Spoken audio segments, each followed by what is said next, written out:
The West Coast. We don't got Vice Lords. We don't got GDs. I mean, much love for them dudes and shit, but I'm saying we affect so many people with how we got in, and I play a major part in that. So what I look like, playing a bitch role and not educating or keeping it clean or representing in a positive way, I'm a blood, I'm a Damo. There's just no getting around that. But like I said, I'm gonna crack it back because you look like you had a whole lot of fun, bro. Man, we went to went to Vegas for the Chris Brown concert. My cousin is Chris Brown's bodyguard, so we had some French benefits. Your cousin is what? Chris Brown's bodyguard, big dude. That's crazy. So y'all just be running around with the stars all the time. I mean, that's kind of, it don't even, when we in that element, it don't even feel like it. It's kind of just like we're family doing what we do. There's also, for certain people that have to turn the music off when their kids in the car. There are your mamas and daddies did it. Yeah, they did. So it's your turn. But there was other music that they could play and didn't have to turn off. And it doesn't seem like we have. Yeah, that's called a radio version. Right? What they allow DJ? on the radio. What they allowing on the radio. Nothing wrong with that, but the ego part is what I'm stuck on. Like you're we right. We human. It's come with it. Now I'm gonna tell you why that's true. But that's why God said to walk in the spirit so you don't fulfill the lust of the flesh. So that's when we, as the people who know these things, have to separate that. Like, hold up, wait a minute, I'm getting too much in the flesh about this. I appreciate it. It's an honor. He said what he said at the end of the day. Like, How much pressure did that put on y'all, for real? Because this LA? I mean, not like that. It was easy. The real pressure was just, sometime waking up every day. Like, the music, it was, that was like therapy. Like, that was like fun to us. Like, It was just fun? I mean...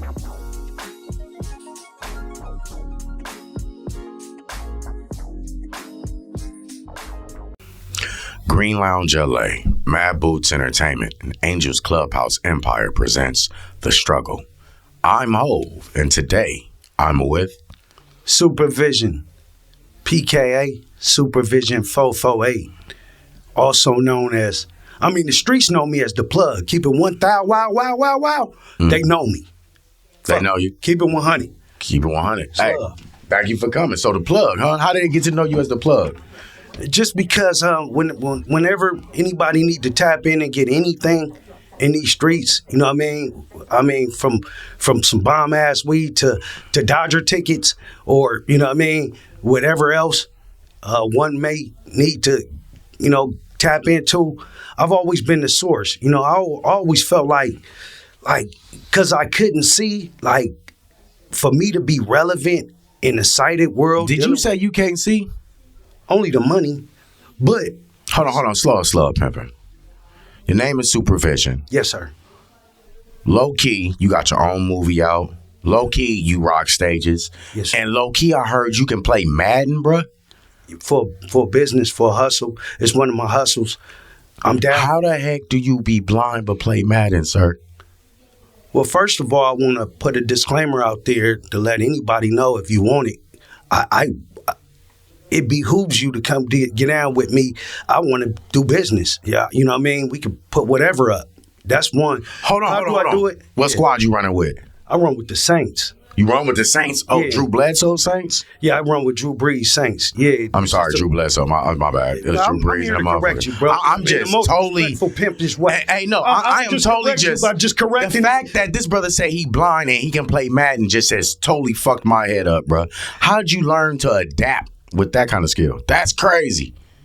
Well, while all these motherfuckers is saying like pause every time they say some shit or whatever because, all these men are unsure about themselves. I'll be having to do that when it pertains to like seeing and not seeing. So I don't say pause. I have to respectfully say I'm putting a disclaimer out there. All right, first of all, I'm not fucking blind. Blind is a figment of a sighted nigga's imagination to lure who I am and make me feel disadvantaged. I just can't see. I'm just a dude who lost sight when I was young, right? And kept that shit mushing and pushing. You feel me? Okay. How did I do it? It's some intangibles that really, really helped. First, it was God. Second, it was family. Third, it was heart, balls and tenacity. I was with Dave Chappelle one time, and he asked me to bust a rap, and we on stage and shit at the Improv right here in L.A. Okay. On Melrose and shit, and he asked me to bust a rap, and I said something about, you know what I mean, like I'm not sweating the haters because they just sweat off my balls. And he said, did you hear that, nigga? He said off his balls. You know what I mean? So that just, you know what I mean? Like I said, you know, all I've ever been about is tenacity, persistence, and fucking hunger. You know what I mean? Like I can eat a whole fucking building. I can eat a human to his ankles. And I ain't gonna say no homo. No, nigga, I'll really fucking eat you. All teeth. You know what I mean? Like I don't even... Hey, Hov, to be honest with you, when I'm eating these niggas, when I'm eating these motherfuckers, because I come from the school of like Hard Knocks, right? Okay. Where MC said, nigga, I'm gonna eat the whole room. And niggas was so masculine about it. Nobody had to say no homo or pause. So I take it you really don't like the no homo, no pause shit. I don't like fake. I don't like all this new fake shit that's being developed so somebody can feel like they're somebody that they wasn't before. Listen. Mm-hmm. I'm glad I can't see the shit. You know what I'm saying? I'm glad I can't see. Hold on. I'm glad I can't see bullshit. No bullshit. You dress fly as fuck right now. It's hard for me, and you playing Madden. It's on me, not in me. And I mean, it's how the hell? Not on me, but it's on me too. You know what? Let me see your eyes. Then. Let me see your eyes. That's the only way I'm gonna know for sure that your ass is blind. Let me see. Yeah, can you take the glasses off? Let me see. I'm on my Stevie Wonder shit. Shout out to Mr. Morris, man. If motherfuckers don't know, Stevie Wonder name is Mr. Morris, the boss. Yeah, I'm gonna pull my shit off, but I'm on my Stevie shit right now. Now I'm on my go holler at your jeweler shit. Hold on, what is in your eye? What is that? Diamonds. Hey, bro, it's a carrot apiece. Look, what is you doing? No. You know what, Hov? What happened was this. You said fuck it, huh? You said if I can't use them, I'm gonna bless them. You put a carrot in your eyes? Yeah, what happened was I was just signing to Mario Winans. This is like, you know, and with the Bad Boy whole situation. And hold on, you moving too fast, man. What Bad Boy situation? Nah, look. So I was signed to Mario Winans through Bad Boy back in like 05, 06. It was 05. They dropped me in 06. Okay. We in Daddy's house in New York. It's on like 48th and like 8th Ave or some shit like that. Okay. So we recording this shit, and you know, Mario was telling me like you know, because at that time, like both of my eyes when I was a kid got eradicated through the whole process of, you know what I mean? Watch my movie and y'all will find out. Yeah, no, bringing up the movie, you did talk about Supervision, Passion of a Hustler is currently on Tubi. Check me out. Supervision, Passion of a Hustler, keyword supervision, shit should pop right up. Check your boy out. But basically, what he explains in my movie, when I lost my sight as a kid to a tragic incident, right? What ended up happening is I lost this eye first, and then this eye second. Okay. Right? And in that eradication, they had to make prosthetic eyes, right? Okay. But that were exact replicas of my real eyes. So it wasn't like I had, you know, fucked up brown eyes. Not saying people with brown eyes are fucked up, but I have beautiful ass greenish gray eyes, right? So what ended up happening is, you know, they had to make the prosthetics exactly how my eyes looked. So it wasn't like I had brown eyes and then I had green eyes or whatever. No, I always had beautiful eyes, you know, from a baby. With the original look. Right. They kept me with the original look, right? That's what my mom is such a extraordinary person, because like when people say, hey, you don't look like you blind or anything like that, it's like, man, my mom was in there like, fuck that, my son go, you know what I mean? Yeah, she gonna be fresh. He gonna be fresh. Fuck this shit. See, I be wanting to talk, and the reason why I pointed at myself, because I take full responsibility for anything I say, and I don't be wanting to be reflective, right? Because not being able to see, I can't be fake to whereas I'm going to tell you some shit by looking at you, but I'm thinking something totally different. You know what I mean? I want to actually tell you what the fuck I'm thinking. Or I want to tell you what I'm thinking she was possibly thinking, you know what I mean? Just in hindsight, I was a kid back then, but if I was her, I would be thinking in that statement, hey man, nah, fuck that. Y'all gonna make my son look right. He you know what I mean? He gonna grow up and have bitches. You know what I mean? Right. I know she didn't say that, but that's what I would have said because that's what I'm thinking because ultimately, you know what I mean? I had no shortage of beautiful women in my life. Shout out to, every beautiful woman that's ever been in my life, you know what I mean? Because that's a blessing because it's a lot of cats that can see that's had the non-luxury of just, you know what I mean, being plagued with ugly bitches his whole life. I mean, this nigga, he when he lost his virginity to an ugly bitch. He gonna die, the last bitch he's gonna fuck, ugly bitch. To him, he created a word. Sighted niggas created a word for to live with fucking with ugly bitches their whole life. What's this word? She's fuckable. Fuckable. Can I put my stunners back on? Yeah. Easy call. Easy call. So, Pimpin', you put the diamonds in your eye. But I gotta ask you this. I gotta ask you this sincerely because, before you came in the interview and talked about some things and researched some things, but rumor has it you was the first person signed to Rodney King and P. Diddy. That out. Well, No. Slow. That's crazy. First of all, to find this and to find out about it, it took some people. But don't work, fool. Puff Daddy and Rodney King came together to sign you. When and why, and is it true? Hold on, let's put a disclaimer that the P. Diddy situation, like I said, that was Rodney King when I was like 17, 18 years old. God rest his soul. He was a real good dude. And what people don't know about Rodney was a gangster. You know what I mean? Rodney was from, ABC up the hills. And he was a solid dude. And he fucked with me real tough. And, you know what I mean? Rodney was really in them streets, right? Yeah, I mean, I don't know, they got their own streets up in them hills, up in, being up. So when you say ABC, I'm assuming Altadena Block Crip or something like that. Block Crip, you know what I mean?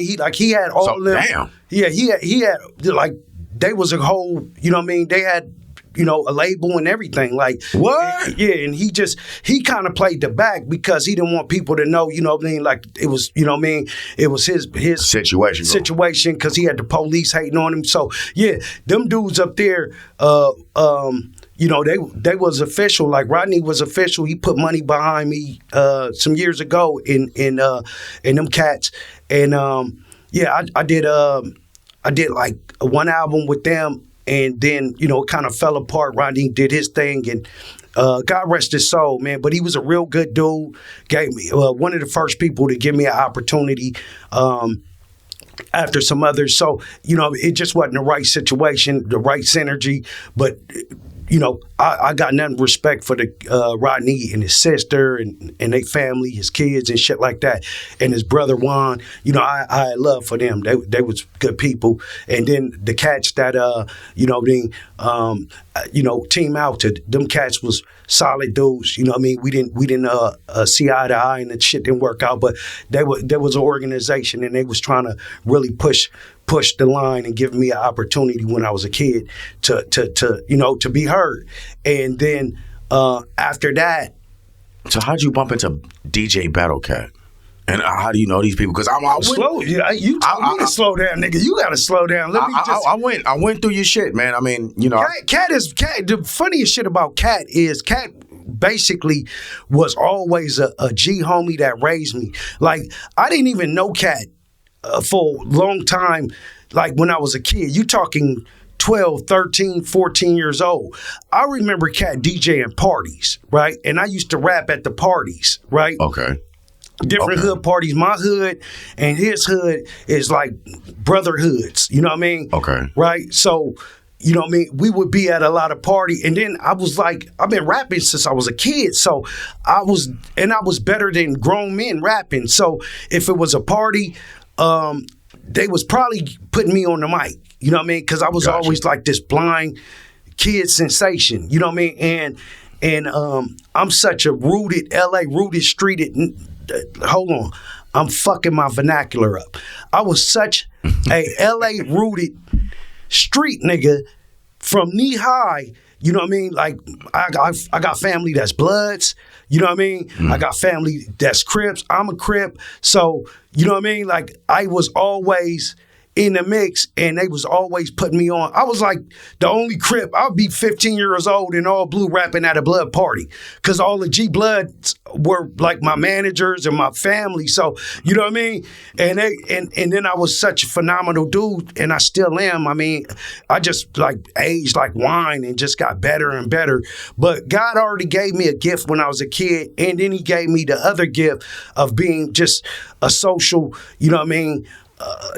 A social hyena. You know, I can't say butterfly. That shit too soft for me. I got to say a social hyena, spotted hyena with big ass teeth. You know what I mean? Okay. but Cat was my boy. You know, he was always the OG homie that DJ'd like a motherfucker. I didn't know he produced music, right? I didn't even know. Like, he did Domino and all that hit shit back in the day, like Sweet Potato Pie and Ghetto Jam. I think I was jamming to that shit in high school, right? I didn't know that he did that shit. You know what I mean?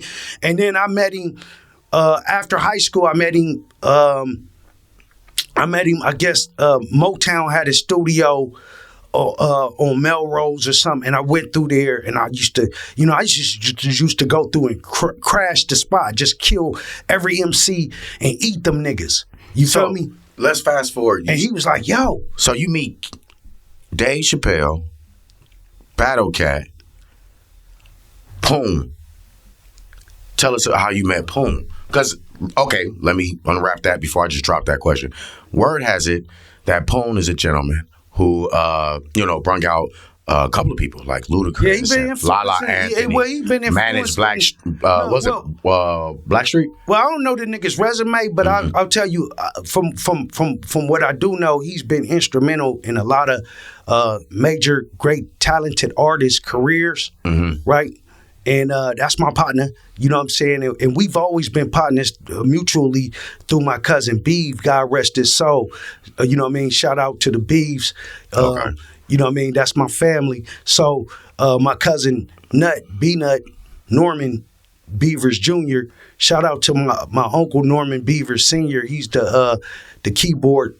He's always been the original keyboard player for Lakeside, the group, and all the hits and shit like that. So it's in our lineage as a family. But Beeve and Poon was high school shit. They came from childhood, Pop Warner and all kind of shit. You know what I mean? They came up. So when I got out of high school, my cousin was actually in college at the time, and we went to Atlanta to do a convention or whatever. I think I had just got signed, but the label wouldn't pay for me to go to Atlanta. Okay. But I'm like, man, I'm going to fucking Atlanta. So I paid for myself to go, and I went down there, and it was like it was one of them fucking convention, rap sheet, rap pages, or one of them conventions or whatever, right?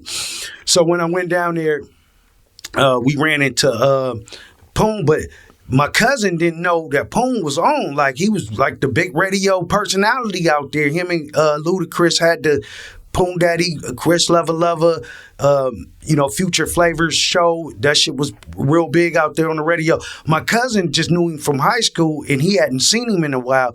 So, and they was tight. So, you know what I mean? When we ran into him, it was just like natural, you know what I mean? Boom, he heard me spit, and I came. He put me on his show, and then And then I didn't see him no more. You know, I went on tour with Mystical and did a whole bunch of shit. And then, boom, when I came back to L.A., DTP had started Disturbing the Peace, and he was one of the executives in that. And they were out here, you know, doing like Fast and Furious and all kind of shit. So I would just be fucking with them every day through you know, my cousin Beeve and Chris Miller and Kevin Rayburn, you know, who was all involved in that whole process too. So I was with like Titty Boy or 2 Chainz or whatever you want to label his brand at now, because I knew him as Titty Boy. I actually played Madden with the nigga. The nigga can tell you that I play Madden. A lot of these rap niggas know. Who won that one? Because I ain't gonna lie, I like 2 Chainz. No, 2 Chainz, at that time, he got me at that time. But you talking about, you know, I was early in my football career when it come to Madden. And I was on, I ain't gonna say adversary grounds. Like I was in his hotel room. He had nothing but like the DTP niggas around. He had home court advantage. Yeah, home court advantage. I-20 sitting in my ear. This nigga sound like Barry White. You know what I mean? This nigga voice crazy as a motherfucker. People loud. You know what I mean? It was a lot of people in the room, so I couldn't really. You know, I ain't gonna make no excuses, but I'll crush him. I'll crush him now. So 2 Chainz, if you want that back, let's run it back. But this time, let's run it live on your gram. Hold on, sound like you the one that gonna have to do the run back. You the one that took the L. You feel me? Nah.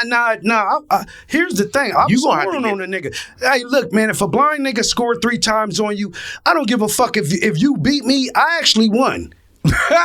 Fuck what you talking about. That's the. I already won. I won when I threw the first deep ball and caught that on you. I won. You know what I mean? It's just like when the Yankees brought out Fat Joe trying to compete with us, bringing out Ice Cube during the World Series for the Dodgers. It's like, you know, disrespect to Fat Joe, but it's like we already won. We won the game before it started because, I mean, if y'all ain't bringing out Jay-Z, you know, the king of New York, then you know what I mean? You know, that's like us bringing out Dub C. No disrespect to Dub C, but, you know, we going to bring out the Don Mega. Yeah. You know what I mean? We going to bring out, you know what I mean? You know, the only other nigga that I say is Mr. L.A. besides myself is Cube. He the only one that's been, you know what I mean, repping for South Central for, you know, 40 plus years. You know what I mean? Yeah. And I'm from South Central. We call it the box, right? And a lot of niggas that live in the box don't even know it's the box, right? But in 1992, just a fun fact, in 1992, they, you know, after the riots, they decided to build another freeway because you already had 3 freeways, right? You had the 110, right? The Harbor Freeway, right? Then that was the east side of this city. Then you had the 405, which services the west side of the city. And then above that, right outside of South Central, you had the I-10 freeway, which is basically the top or bottom, you know, however the fuck you looking at it. I'm not. Listen. So they said, fuck it, we're going to build the 105 because we need these white folks to be able to get from fucking Orange County to LAX, right? So without driving through Watts. So they built the 105 and that blocked in South Central into a box. So whenever the fuck we want to get this shit popping, they're going to just lock off the blocks and close that, you know, 1 million niggas in. Because we already locked in. You just don't know it. You think it's just, you know what I mean, freeway accessibility. Nah, these are gates. And they can close them at any time. So y'all was thinking that deep about the situation. That's how deep you get with this shit. So with that being on your mind, what other kind of stuff have you, because you've had to look at the world a different way, literally. Facts, big facts. So right now, as you look at yourself, what do you see for your future? I don't know, Hov. I'm not looking at myself. But I would say And we're elite. I look good as fuck. No, I look good. Bitches be telling me that. No disrespect. Women tell me that. Queens tell me that. You know what I mean? Fucking babies give me that vibe. Like, this nigga. Like, you know what? Animals even fucking let me know I'm that nigga. Like, dogs, like when I walk by, like, you know what I mean? Like, they make us, you know what I mean? Animals react to me different. The other day, I was smoking, and I wasn't just high because I'm always high. You know what I mean? Because I like to stay on the higher level of the plateau. Oh, we heard you like to stay high. We heard. Matter of fact, it's a lifestyle. Bro. I heard you even maybe have went to court to fight for the right for you to smoke because it's the only time your eyes don't hurt. Yes. And you had a big to-do with maybe helping the weed measure pass. That's what I heard. Hey, bottom line, I'm the pioneer of this shit. I'm the face of medical marijuana. I've always been the leading activist and advocate for disabled people having the right and the safe access to medication. So my sources is right. You really did. I really did. Go to court and really it's like I need this for my medical condition. And I spoke in front of the city council, and I really had to like put it down. Hold on, y'all. We got to stop them. Yeah. We'd like to thank you from everybody that rolls a blunt in California on behalf of all the stoners in America, man. We like to thank you for doing that because I do appreciate being able to smoke. Thank you so much. I ain't even joking, no cap. No. If you went to City Hall, homie, I can appreciate that, but I want to put another disclaimer out there. Okay, go ahead. Go right ahead. I wasn't doing it for y'all. You was doing it for you. And I was like, nah. I'm like, you know, man, ain't no disrespect, but you know how niggas be like, man, fuck you, man. Mm-hmm. Fuck y'all niggas. I wasn't worried about niggas who could see. I wasn't worried about nobody who could fucking see because this is the whole thing. And it wasn't about seeing or not seeing. It was about disabled people because I was speaking for medical marijuana, right? Now, medical marijuana been in existence since 1996, right? Prop 215, Compassion Act, 420, Compassion Act. Right, that's right. So that was Compassion caregivers. Right, so that was put on the books in 96. Right, so from that point on, you had to have a medical marijuana recommendation that you had to get from a doctor, and the doctor had to prove that you were disabled in 16 various ways. Right, all right. So that went on for 16. So that went on for 20 years. Right. Now here's the problem. The problem was.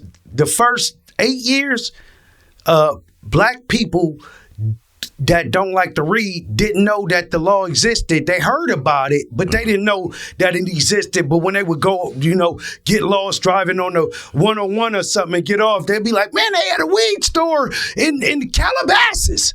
You know what I mean? Right? So, but we didn't actually get weed stores in the box and on the outskirts of the box in like Hollywood and shit like that until like the early 2000s. So 01, 02 weed stores are starting to open, right? So, but everything was medical marijuana, right? But what they was doing is corporate America and our greedy ass, you know what I mean, politicians and lobbyists in California was just using it to using disabled people as a Trojan horse to get the general public comfortable with seeing people with bags and walking out of stores and shops and stuff like that, and seeing the whole process of how you know how the cannabis process works. Well, you know what? Right? We appreciate every disabled person let me get this off. I got a chest, nigga. Yeah, because you making it like y'all want to keep all the weed for you and shit, nigga. I need weed too, man. I live in a box. I'm disabled too, man. You live in a box? Hell yeah, you just described that damn box. I need some weed too, man. Nah. Shit. But you might be disabled. You might be. Yeah, I live in Los Angeles, California.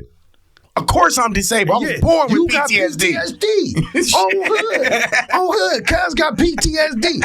Hey, no, see, I'm not disputing that. Every nigga in California is disabled. The problem is, hey, like what it is all right, so I don't have blind written on my fucking forehead, but for some reason, because you still, I'm kind of believing it.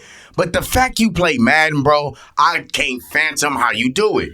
You know what? It's a God gift, and I will tell you this. So how do you know if the defense is slacking?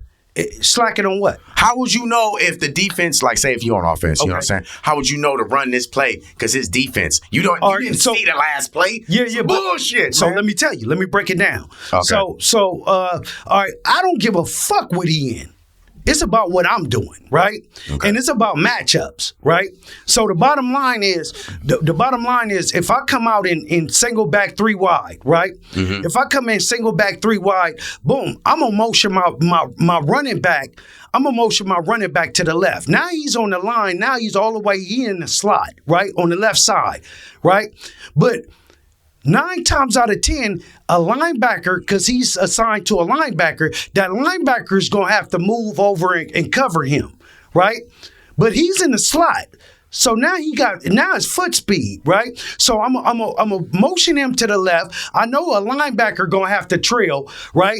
At the same time, I'm gonna keep my tight end that's right in front of me or right to the left of the center or to the right of the center. I'm gonna keep him in the block, right, to give me some extra protection because I need a second back there to set my feet and throw the ball, right? So the whole time I know where I'm going. I'm going to that running back that I just motion into the slot on the left-hand side, right? I got my tight end right in front of me to the right as an extra blocker for me, right? So it's gonna give me a little time. I roll my line, my offensive line to the left to give me maximum protection when I hike the ball. When I hike the ball, ready now, set hike. I'm gonna step back twice. Boom, boom, boom. I might pump fake to get the defense to stall. That stalls the corners for a second, right? Or in the safety if they watching. If the safety is in the middle of the field, how would you know if he's in the middle of the field? If he ain't, he's gonna get burnt. If he is, it's done. I'm going all the way up top. Now check this out. That linebacker is done. That linebacker who's covering that running back, I'm gonna lose him in the first 10 yards, right? Because I'm playing with like Reggie Bush and my niggas are 97.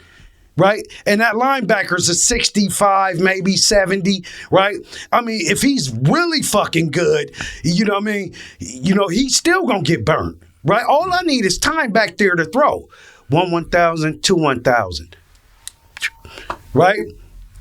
Pull the stick all the way to the left, because I know my running back that's on that slot, he's running up that left hand sideline, right? So I'm pulling it to the left because that safety that's coming over to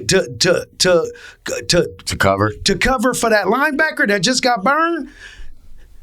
That safety is probably going to be on his inside shoulder. So I'm pulling to the outside because I already know Drew Brees is putting that shit right on the dime. So, boom. Now, if he doesn't catch it, right? If he doesn't catch it, there's only 2 options, right? He's either going to catch it out of bounds, right? And to prevent that, what I do is the play before that, I run it to the right. So I'm on the right hash. If I know I'm on my next play, I'm going to go to the left and throw that deep ball. I'm going to make sure I'm on the right hash before I even run that play to the left because I want to make sure he got space where he ain't catching it out of bounds. So there's only 2 options. He either going to catch that motherfucker out of bounds or it's going to be pass interference and I'm going to get the ball down to wherever the dead ball spot is anyway, right? Or he going to catch it. 9 times out of 10, he going to catch it. If I set my feet, throw it or step up when I throw the ball, you know, like on Madden, if you step up when you throw the ball, it sends the receiver deeper. You know, the algorithms in the programming makes the receiver go deeper, right? So, you know what I mean? If I know that you know, it's like, you know, fucking Ray Lewis or somebody over there that's just, you know what I mean, a fucking 90 linebacker, and there ain't too many of them, but you know what I mean? Then I'm gonna put some air, you know what I mean? I'm gonna really put some air under that to make my receiver, which is my running back in that particular play, go a little deeper. And it should be 6. And I don't have to see that.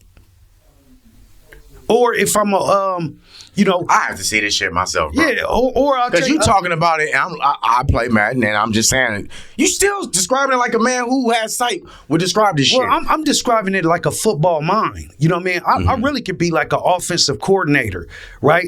Because what I see the field in my mind, right? And I see the lineup. Right, because I saw football before. You're not talking to a nigga that never saw football. Right. Right? So I see the field, right? And, I'm a quarterback. That's my lifestyle. You know what I mean? Mm-hmm. I'm going to either drop back the throw, drop back the bus, or drop back to holler at a bitch. You know what I mean? You dropping back. You know what I mean? Right? All right. Because you don't want to be all in her face, like, what's up? So you got to it's like if you ain't a player, you don't know. It's like a shoulder drop back. You like, what up? How you doing? So I'm used to just dropping back on whatever. You feel me? So, what I do, okay, boom. When I run a play in Madden, you know what I mean? How I play Madden is I see the field. I know my receivers. So you watching? I know my plays. I ain't watching shit, cuz. I know my plays. I know I know, you know what I mean, the skill sets of my players. I know that circle, my primary receiver. I know this nigga 6'5", right? I know most corners. Even at this time, most corners is 6'1", right? So I already know I got leverage. I got leverage. Got 4 inches on him. I got 4 inches on him, and I got hopping ability, right? So I know if I'm on the 4-yard line, right, I'm gonna throw a curl route to that nigga, right? And it's gonna be jump ball. You know what I mean? 9 times out of 10, my nigga's gonna come down with it, or it's gonna be pass interference, right? But I gotta run him off. You right. Right? Because he might be double teamed, right? He might be playing him real close because it's only 5 yards. We in the red zone, right? Mm-hmm. So what I'll do is I'll take that same running back that I just went up top on the left-hand side. I'll motion him to the right and send him on a streak, right? That's going to run off that corner. That's going to make that corner pause for a second, and that linebacker is going to get caught up in the wash.